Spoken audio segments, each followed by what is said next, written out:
Bueno, el programa va a sufrir alguna modificación, aunque todavía no estoy segura de cuál va a ser, pero ahora la siguiente va a ser la doctora Carmen Ayuso, eso sí es, y ahora los informaremos del siguiente cambio. Tenemos el honor de tener aquí a la doctora Carmen Ayuso. Ella es genetista y ella es subdirectora médica de toda la parte de investigación del Hospital donde trabajo, la Fundación Jiménez Díaz, y además es presidenta del Instituto de Investigación. Y es una persona pues, que todos admiramos mucho y que hoy nos va a hablar sobre las variantes de significado clínico incierto, qué hacer cuando tenemos una. Así que gracias, doctora Ayuso, adelante. Buenos días, muchísimas gracias por la presentación y por la invitación.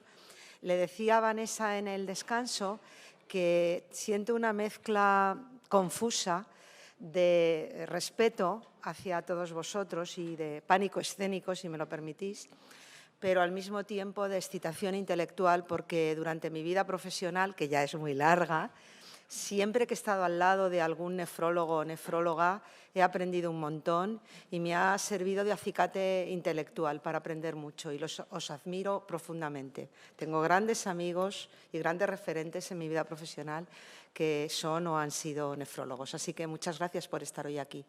Como veis, en el título, debajo del título, en los créditos, he puesto el nombre de otras dos compañeras, de la doctora Almudena Ávila y de la doctora Isabel Lorda, que están respectivamente en el ámbito de la sección de genética molecular y genómica de nuestro departamento, que es un departamento transversal de todo el hospital, y la doctora Isabel Lorda, que es la jefe de sección de la parte clínica del departamento de genética, porque ellas me han ayudado a elaborar esta presentación generosamente, así que si hay algo de interés en lo que yo diga, les corresponde a ellas el mérito.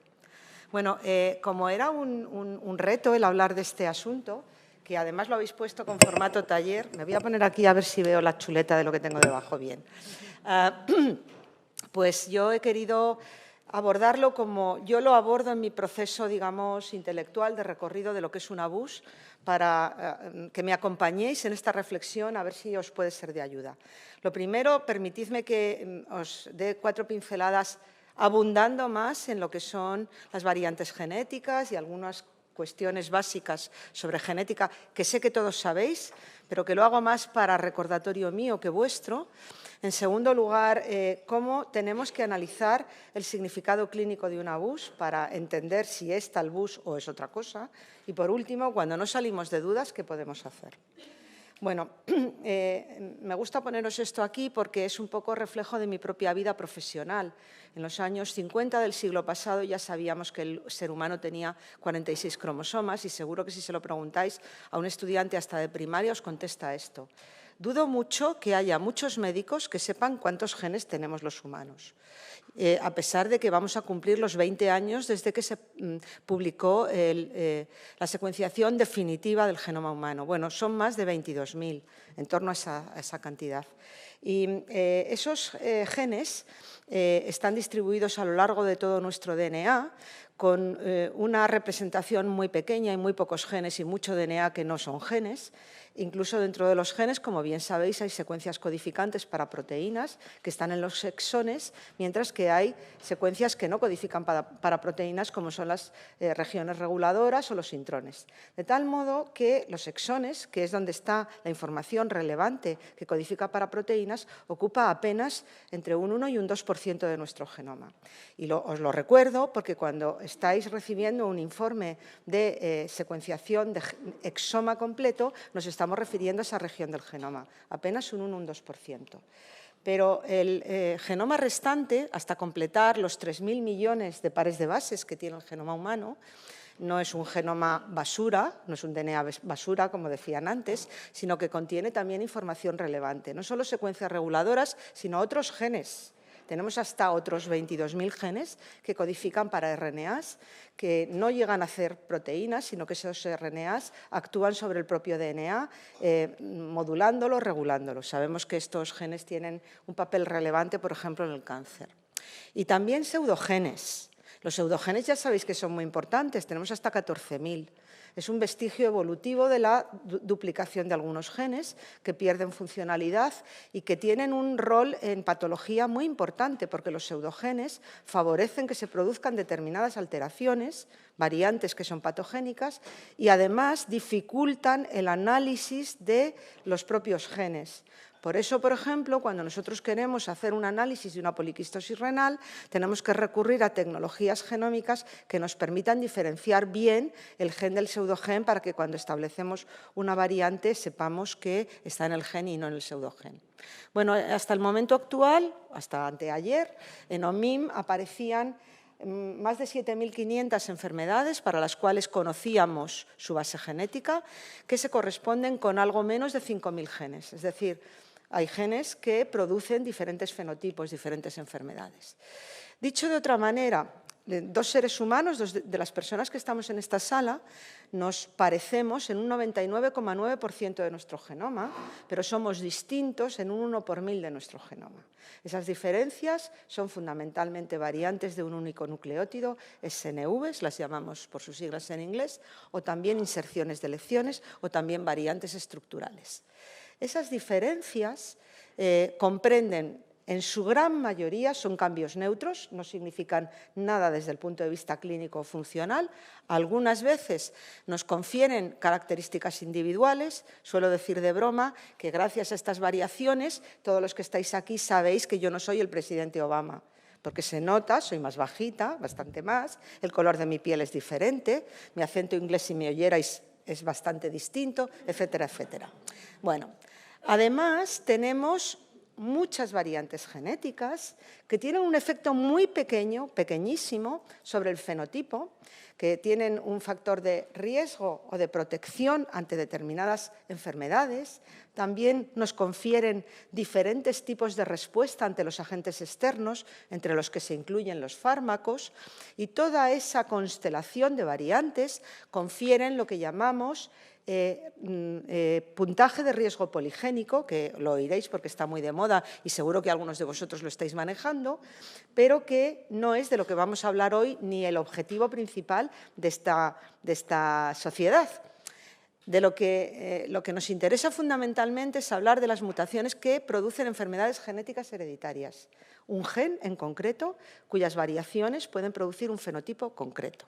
También tenemos, por supuesto, todas las variaciones genéticas que vamos adquiriendo a lo largo de la vida, que nos producen el envejecimiento o incluso los tumores. Bueno, como veis, lo que aparece en el catálogo MIM sobre todo se refiere a estas enfermedades mendelianas y son en orden de 6.500 patologías y unos 4.500 genes. Bueno, como hay tanta variación genética, del orden de 3 millones de variantes genéticos tenemos todos los que estamos aquí, pues claro, si yo tengo una enfermedad genética y me hago una secuenciación, digamos, del genoma completo, me voy a encontrar que tengo 3 millones de variantes. ¿Y cómo sé cuál es la variante que produce la enfermedad? Esa es la cuestión, ¿no? Bueno, pues la Asociación Americana, el Colegio Americano de Genetistas Médicos, en el año 2015, editó unas guías que han venido a ayudarnos, pero no del todo, donde clasifican las variantes genéticas en 5 categorías que oiréis y que habéis recibido en vuestros informes. Bueno, ¿cómo hacemos los genetistas para clasificar estas variantes? Pues nos basamos en la literatura, en programas de predicción, en las bases de datos y, muy importante, porque somos médicos, en la historia clínica, que a veces los datos del fenotipo los estructuramos de una determinada manera, usando el Human Phenotype Ontology o de cualquier otro modo que nos sirva para estructurar el fenotipo, y también los datos familiares. Con todo ese bagaje de información propio del paciente y su familia y también de las bases de datos, elaboramos una interpretación de lo que hemos encontrado y tenemos que elaborar un informe que tenga utilidad clínica. Y aquí me paro. Cuando yo hablo para genetistas, y sobre todo cuando recibo genetistas nuevos en el servicio, les digo, oye, tienes que hacer un informe que le sirva al paciente y al clínico. No escribas una tesis doctoral. No tienes que demostrar todo lo que sabes de genética y que lo has mirado todo. Tienes que dar una conclusión que le sirva al paciente y al clínico. Entonces, por eso pongo ahí informe de utilidad clínica. Y la idea es encontrar una variante que sea causal del fenotipo. Y este es el problema que tenemos con las buses, que no nos podemos decantar, yo las he pintado ahí en color gris, porque no es ni patogénico ni benigno. Y entonces eso nos produce incertidumbre. Ya sabéis que los humanos toleramos, de las cosas que peor toleramos es la incertidumbre. Y los genetistas y los clínicos, cuando tenemos una variante que en el nombre ya lleva lo de incertidumbre, pues nos pone muy nerviosos. Entonces, bueno, lo que dice el Colegio Americano de estas variantes tampoco se han roto la cabeza, no han sido nada creativos. Dicen que las variantes de significado incierto no tienen suficiente evidencia para ser clasificadas ni de una manera ni de la otra. Bueno, como digo, tampoco es una definición muy creativa, pero en fin, vamos a por ello. ¿Con qué frecuencia nos encontramos buses? Como esto es un taller, voy a preguntar a la primera fila. ¿Con qué frecuencia os dan buses en vuestros informes? ¿Alguien que se atreva? ¿Muchas? Muchas. Bueno, esto es una respuesta cualitativa. Yo ahí pongo respuestas cuantitativas. Bueno, las variantes, la frecuencia depende de la enfermedad. Por ejemplo, en miocardiopatías, hace unos años era mucho más que en la actualidad. En oncología también es bastante alto. Depende del momento. Por ejemplo, en cáncer se llevan muchos años trabajando, entonces ahora el nivel de conocimiento y de refinamiento es mayor. Cuanto más joven sea la disciplina de patología hereditaria, más probable es que nos encontremos muchas variantes, porque el nivel de conocimiento es menor. Depende también de los genes de los que estemos hablando. Hay genes que tienen mucha variabilidad genética, de la técnica que hayamos utilizado y de la experiencia de los que lo hacen. Luego os pondré algunos ejemplos curiosos. Bueno, para que veáis, os pongo ahí unas cifras. En miocardiopatías hemos pasado del 50 al 28% en el lapso de 13 años. A medida que se va adquiriendo confianza y experiencia, vamos disminuyendo un poquito esto. Pero siempre nos quedamos ahí en un umbral que está en torno al 15-20%. No sé si hay alguien que discrepe de esta cantidad. 15-20%. Esto es bastante frecuente. Ahora bien, también depende del criterio que tengamos para informarlas. Esto que pone ahí, este cuadrito del final, es de la doctora Ayuso y de nuestro departamento, así que es susceptible de discusión y además estaré encantada de que me deis argumentos para cambiarlo. Creo que hay que informar un abus cuando se encuentra en un gen que puede ser causal de la patología o relacionado con la patología. Y no hemos encontrado la variante causal.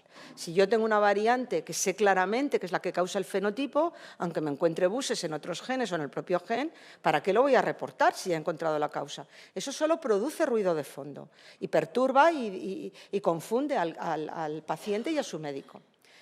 A no ser que lo encontremos en un gen recesivo, que hemos encontrado variante en un alelo que sí que es patogénica y tenemos una segunda variante en el segundo alelo que es un abus. ¿Por qué? Pues porque en esos casos, aunque no lo podamos escribir, en el fondo estamos pensando que tenemos el genotipo causal, ¿vale? Y lo debemos poner. O segunda situación en la que es obligatorio escribirlo en el informe es cuando tengan un potencial efecto modificador o poligénico. Hay una enfermedad que yo estudio bastante, porque yo me dedico sobre todo a enfermedades de la vista, pero que también tiene patología renal a veces, que son los síndromes de Bardet-Biedl. Los síndromes de Bardet-Biedl puedes tener causalidad digénica o poligénica, entonces tú te puedes encontrar las variantes causales en un gen recesivo y tener una tercera variante en otro gen que te puede modular el fenotipo. En esos casos estás obligado a ponerlo aunque sea un abus, porque podría estarte aportando información. Las buses, cuando aportan información o nos dejan ahí en tela de juicio lo que tenemos que refinar, hay que ponerlas.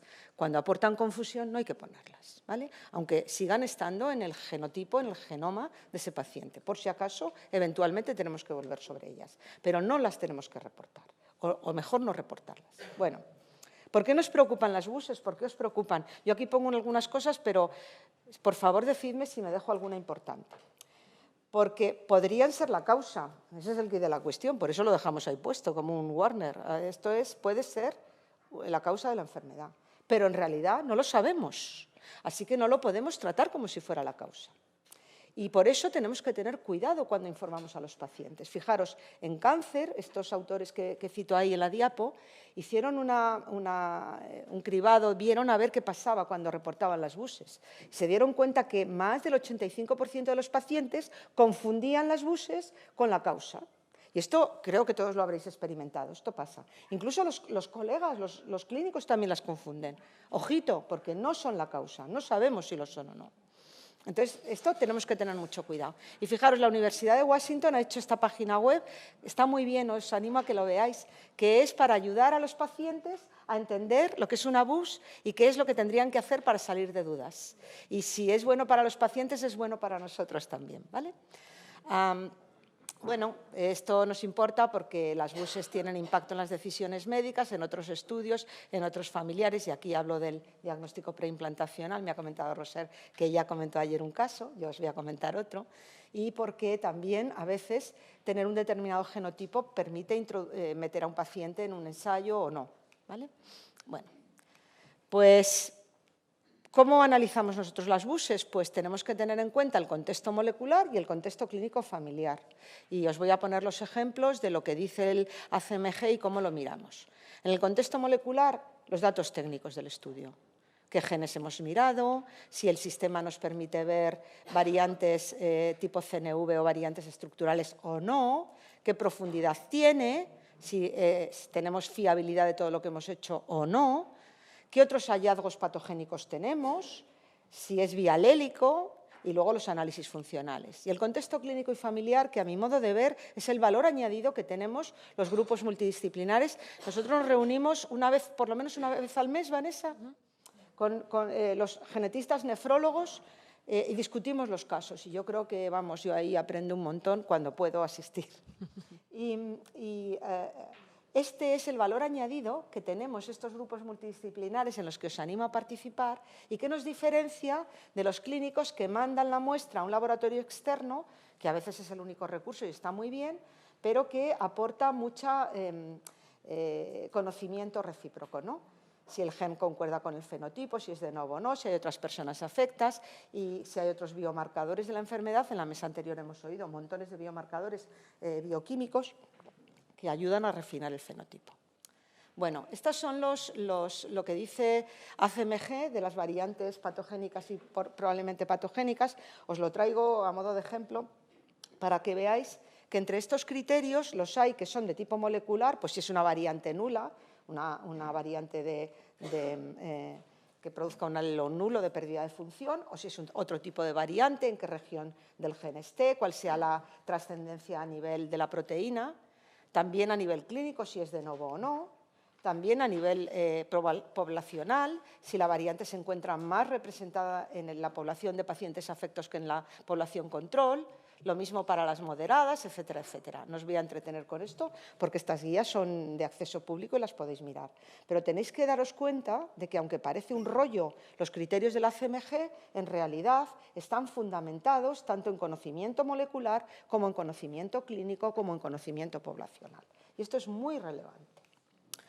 Bueno, y también recordar que las variantes que encontremos y en los genes que los encontremos tienen que tener un contexto clínico adecuado. O sea, cuando nosotros que hacemos investigación, igual que os pasará a vosotros, cuando encontramos a veces un gen nuevo que por más que lo miremos, la proteína no está representada en el tejido u órgano donde se están manifestando los síntomas del paciente, pues nos cuesta mucho trabajo aceptar que eso sea causal.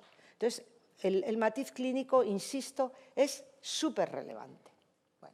Entonces, se combinan estos criterios de determinada manera para establecer si la variante, qué nota le damos. Que nos gusta darle el 4 o el 5, pero a veces nos quedamos en el 3. Bueno, os decía antes que es muy importante el contexto molecular, los genes que hemos analizado, la profundidad de la secuenciación, que eso nos sirve, por ejemplo, para detectar mosaicos. En vuestra patología no es tan importante, pero en cáncer hereditario es muy importante la presencia de mosaicos. En algunas enfermedades, como la neurofibromatosis, puede ser muy importante, ¿no? El tipo de variantes detectadas, etcétera. Y luego también, como vengo diciendo, si hay otros hallazgos patogénicos, si es bialélico.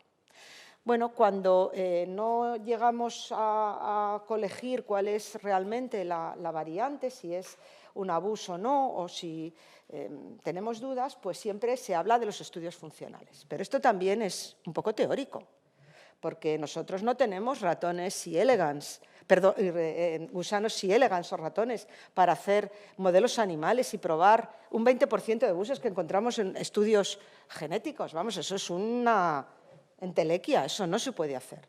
En el Ciber de Enfermedades Raras y en el programa Impact Genómica estamos intentando desarrollar sistemas de estudios funcionales que puedan utilizarse en los departamentos de una manera rápida, pero en todo caso no se van a poder aplicar nada más que en unos pocos casos.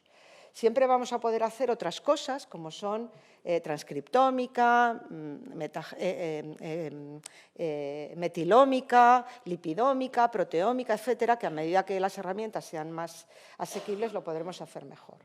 También la validación clínica. Hay muchas herramientas. Esto que veis ahí de GenMatcher, pues cuando encuentras un gen que no sabes, que es nuevo, pues escribes a esta comunidad y a lo mejor te sale un señor en Singapur que ha encontrado un paciente con ese mismo gen y te puede ayudar, ¿no? Nosotros lo hemos probado. Y luego, repito, no me canso de repetir, el contexto clínico. Es importantísimo. Recurrir a las herramientas que tenemos digitales de la historia clínica electrónica, antes lo hablábamos con Roser para otra cuestión, a los datos familiares y poblacionales y también a las herramientas de inteligencia artificial. En nuestro hospital, aprovechándome de que soy la directora del Instituto de Investigación Sanitaria, pues he ayudado a montar, una unidad de bioinformática que ha desarrollado sus propios algoritmos y entonces nos ayuda mucho, porque después de que hemos utilizado todas las herramientas al uso, pues aplicamos nuestros propios algoritmos que a veces nos rescatan casos, ¿no? Y también las herramientas de inteligencia artificial. En muchos hospitales ya hay departamentos de Big Data, de inteligencia artificial, que nos ayudan a elaborar hipótesis que a veces son difíciles que hagamos. Bueno, esto que os pongo aquí es a modo de ejemplo de cómo se varía la puntuación cuando encontramos una mutación de novo. Hay una patología, un grupo de patologías donde las mutaciones de novo son extraordinariamente frecuentes, no es la vuestra, aunque hay casos sindrómicos, que son los casos de alteraciones del neurodesarrollo y discapacidad intelectual. Ahí es extraordinariamente frecuente encontrar variantes de novo que son las responsables de la enfermedad. Por eso, cuando estudiamos este tipo de pacientes, solemos pedir una muestra de sangre a los padres a la vez para poder testar esa hipótesis. Acordaos, tener asequibles a los padres, si viven, para poder testar esto, porque a veces nos sirve para reclasificar una BUS. Bueno, pues con todo esto que he dicho, que he intentado contar de una manera más o menos ordenada, pero que espero que sea acorde con lo que vosotros hacéis en vuestro día a día, a veces, muchas veces, desgraciadamente, no llegamos a ninguna conclusión. No hemos salido de dudas, seguimos teniendo ahí una BUS. Bueno, pues no olvidéis de esto que os pongo en rojo. Los pacientes con BUSes tienen que ser tratados según sus antecedentes médicos y familiares. No podemos tratarles como si tuvieran una variante causal, que esa BUS fuera una variante causal, porque no lo es y podemos equivocarnos. Otra cosa distinta es que la BUS sigue siendo una alerta que nos está recordando que a lo mejor más tarde vamos a poder reclasificar el caso. Entonces, una de las cosas que hacemos en los departamentos de genética, ayudados por todos los grupos de otras especialidades que reflexionamos con ellos, es intentar revisar y reclasificar los casos que no están resueltos, entre otros las BUSes. ¿Y de qué depende que lo reclasifiquemos? Pues depende de la experiencia de los propios genetistas. Ahí arriba con colorines os he puesto un gráfico de un experimento que hicimos nosotros internamente para las distrofias hereditarias de retina y dijimos, yo quería saber si dependiendo de quién fuera el biólogo molecular que hubiera hecho el análisis, así había encontrado más o menos BUSes. Y resulta que sí que había diferencias. Los que tenían más experiencia reportaban más BUSes. Pero, en cambio, cuando pasó el tiempo, esto es del año 2018, cuando pasó el tiempo y fueron adquiriendo todos más experiencia, seguían reportando algo más los que veían más casos, pero siempre menos que al principio. No sé si se me ha entendido. En segundo lugar, el patrón hereditario y el análisis de segregación. Eso también influye. En las enfermedades recesivas tendemos a informar menos BUSes, porque si tú encuentras una sola BUS y no tienes la segunda, pues te contienes más porque piensas, bueno, a lo mejor no es la causal. Importante que afecta también la correlación fenotipo-genotipo. Tú si ves una BUS en un gen tiene que ser ese por el fenotipo, porque hay poca variabilidad de genes, la reportas sí o sí, porque sabes que más pronto que tarde vas a encontrar la causa en ese gen, o esa BUS u otra. Bueno, esto que os digo, como veis, son elementos de andar por casa, de reflexión que habréis hecho todos, pero están un poco estructurados para ayudaros en vuestra búsqueda. La presentación clínica, igualmente. Es importante que tengáis en cuenta si tenéis marcadores, repito, si tenéis marcadores de otro tipo para la enfermedad, eso ayuda mucho también para la reclasificación. Y luego, el contexto. En España tenemos una población muy variada, de origen diferente, de los lugares de mayor variabilidad. Incluso también ancestralmente tenemos una población muy variada. Cuando hemos hecho análisis de cuántos genes tenemos que producen tal enfermedad, en España es de los que más genes tienen para diferentes poblaciones. Antes, por ejemplo, hablabais del Gitelman y de la población de etnia gitana, y esto lo tenéis que tener en consideración, de qué etnia es la persona que estáis estudiando, porque a lo mejor os vais a mirar una base de datos de población caucásica y tenéis un paciente que es de origen chino y resulta que no encontráis la variante que estáis buscando. Entonces, esto parece una cuestión banal, pero no lo es, y más en España, que tenemos una población tan variable. Bueno, ¿y conseguimos reclasificar las variantes de buses? Sí, no siempre, sí, pero la mala noticia es que 3 de cada 4 veces se reclasifican a benignas, solo 1 de cada 4 se reclasifican a patogénicas. De ahí lo que os decía antes, no las consideréis como patogénicas, que tenéis solo un 25% de posibilidades de que finalmente lo sean. Bueno, pues también deciros que, por ejemplo, en el programa Impact Genómica, en el cual estamos participando, antes de mandar a hacer un genoma completo, hemos hecho reanálisis de muchos casos no resueltos y hemos llegado a resolver hasta un 12% más. Ahí había de todo, buses y casos no resueltos. Así que el reanálisis es muy importante. Antes de gastaros el dinero en mandarlo a secuenciar y hacer estudios más sofisticados, revisad los datos que tenéis. ¿Y cada cuánto tiempo hay que hacerlo? Pues entre 1 y 2 años. Eso es lo que yo os aconsejo. A no ser que tengáis más datos clínicos o familiares o nuevos datos poblacionales o experimentales. Nosotros, como tenemos pipelines que vamos revisando, pues también cada vez que tenemos una nueva versión de la pipeline se lo pasamos a los casos sin resolver, ¿vale? Bueno, os pongo el ejemplo y con eso termino. A lo mejor tardo un minuto más que me dais de propina. Bueno, os voy a poner un ejemplo que ilustra un poco todo lo que estamos diciendo y que es un ejemplo que no hemos resuelto. Lo hemos resuelto a nuestra manera. Por tanto, es para discutir. Se trata de un varón de 25 años con una poliquistosis renal, diagnosticado a los 8, que tiene una hermana de 31 años sin quistes y no tiene otros antecedentes familiares. La madre vive sana, el padre falleció mayor, pero sin patología renal. En el estudio diagnóstico, por aquello del pseudogen, los pseudogenes de los genes de poliquistosis renal, utilizamos un panel y una pipeline específica que contiene solo 44 genes. Nosotros, nuestras pipelines de genes de nefropatías hereditarias, tenemos en total más de 300 genes, pero para esta patología en particular utilizamos este panel específico. Y bueno, aquí la pesadilla fue que no nos encontramos una BUS, nos encontramos 3. Una en el PKD1 y 2 en PKHD1, pero con tan mala pata que una en el gen dominante y 2 en el gen recesivo. O sea que nos complicó la cosa. Bueno, ¿qué pasó? Que cuando hicimos primero la segregación del gen dominante de PKD1, vimos que la madre y la hermana sintomáticas, ninguna presentaba la variante. Entonces nos queda la hipótesis de que o bien está heredada del padre, que no tuvo síntomas, o bien es de novo y por eso ninguno tuvo síntomas. Pero no podemos salir de esa disyuntiva porque el padre no vive. Vamos a por las otras variantes. Las 2 en PKHD1, que es un gen recesivo, como sabéis, y nuestro paciente tiene 2 variantes missense que se nos clasificaban en el año 2018 como variantes de significado clínico incierto.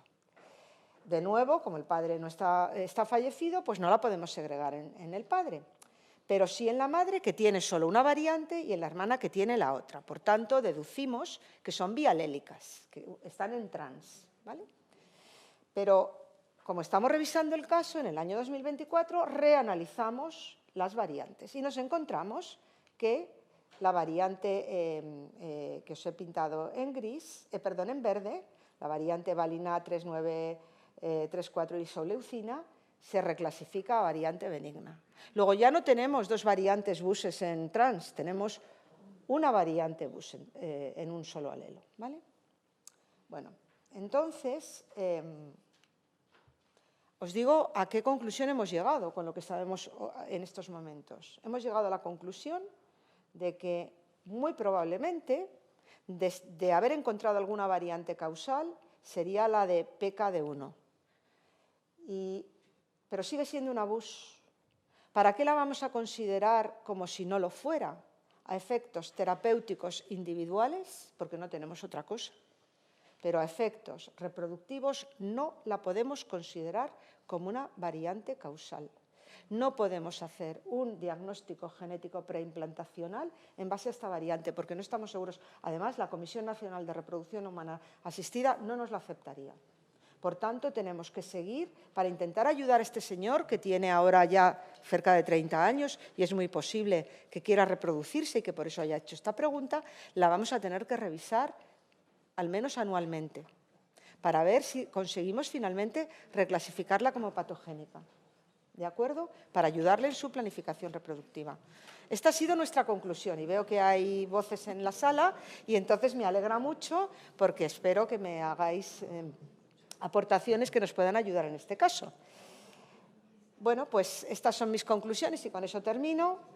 Cuando tengáis una BUS, ampliad los estudios fenotípicos familiares y veis que veo fenotípicos, no os liéis a segregar solo las BUSes, sino también a buscar marcadores de otro tipo en los familiares que nos puedan ayudar.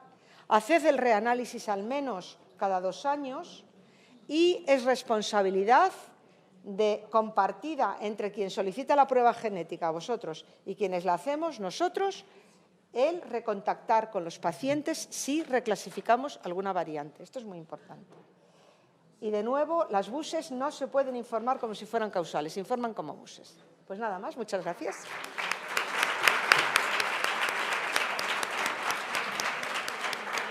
Muchas gracias. Pasamos a las preguntas en la sala. Aquí hay una pregunta. ¿El micrófono, por favor? Probablemente lo mirasteis, pero en el caso que acaba de contar, doctora, en la familia paterna, hermanos de ese señor que tuviese, del padre fallecido, un hermano o hermanas, si las tenía, valorar, ¿ha tenido algún caso que lo he hecho, de valorar esa persona también, si hay acceso a ella, si hay una buena relación, de preguntar los antecedentes específicos de esa persona? Y en todo caso, no es lo habitual, pero segregar a esa persona. Lo pregunto así, la historia familiar paterna, que parece que de la madre no es. Muchas gracias, doctora. No sé tu nombre. Laura. Muchas gracias, Laura. Es una observación súper acertada. En este caso, no teníamos acceso a los familiares y no hay antecedentes constatados de que ningún otro familiar de la rama paterna tenga poliquistosis. Pero está muy bien porque haremos esa reflexión con nuestros colegas nefrólogos a ver si les parece que si finalmente accediéramos a un familiar asintomático de esas edades y encontráramos la variante, si nos serviría para reclasificarla o no. Esta es la reflexión que hago. O sea que a lo mejor está muy bien esto, pero nos resolvería si encontrásemos un familiar con el fenotipo. Si no lo tuviera, no nos descarta por completo la patogenicidad. Este es uno de los problemas que nos encontramos a veces. Pero está muy bien porque este hilo conductor de reflexión que tú has hecho es el que nos tenemos que plantear en cada caso que tengamos. ¿Cómo podemos aumentar nuestro conocimiento en esa familia en concreto para ayudarles a resolverlo? Así que muy bien y muchas gracias por tu pregunta. Ahí hay otra. Javier. Muchas gracias por tu presentación.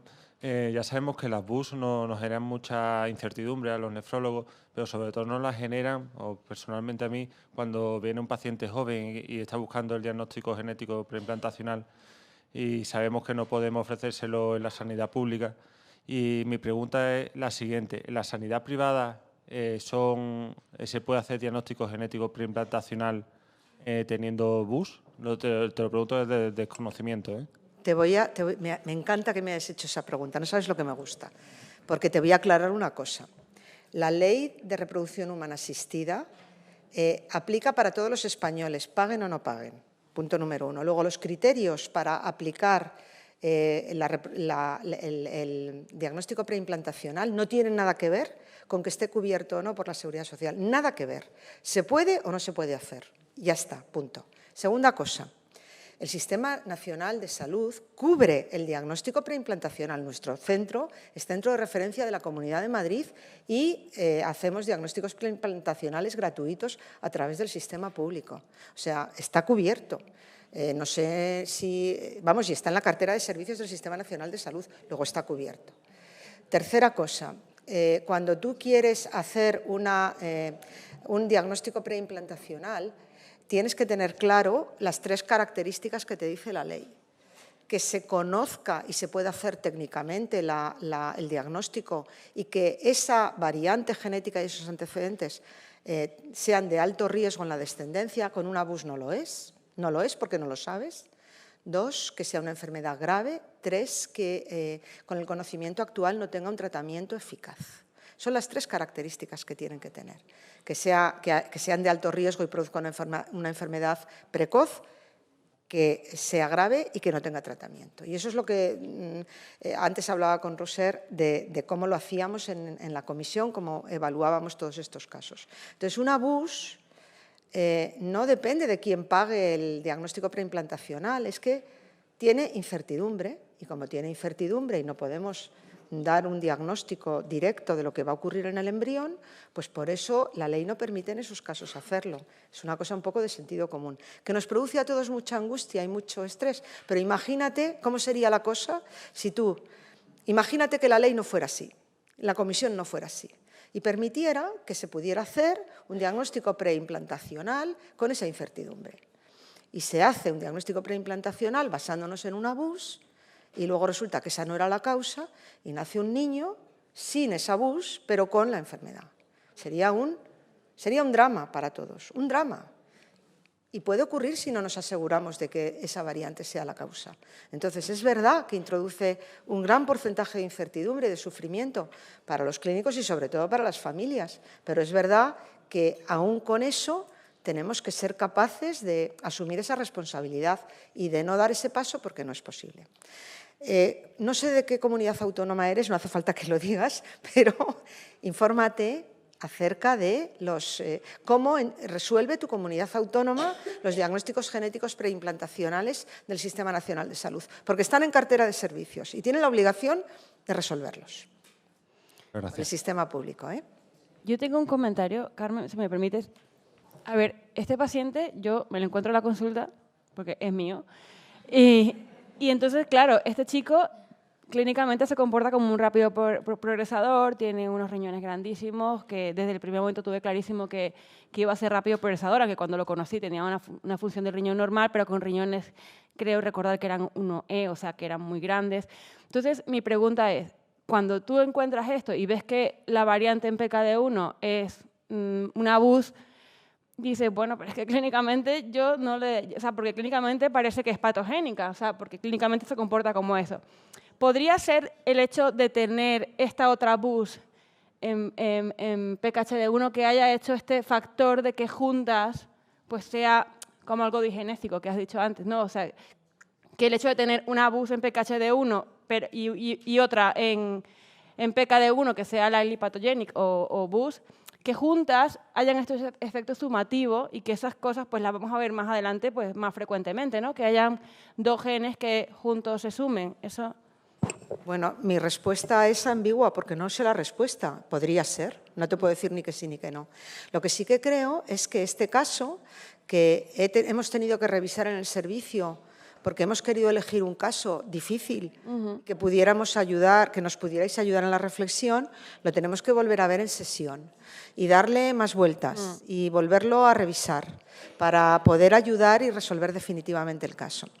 Lo más probable, Vanessa, es que sea esa la causa sin ninguna otra más. Es lo más probable, Vale. por estadística. Pero yo no sé si puede estar influyendo lo que tú dices. No tengo ni idea. Claro. Cuando vaya avanzando el conocimiento y veamos si hay ejemplos de digenismo en este tipo de patologías, tendremos respuesta para esta pregunta que tú das. Yo ahora mismo no tengo la respuesta segura. Ya está. Muchísimas gracias, de verdad. Gracias por la presentación.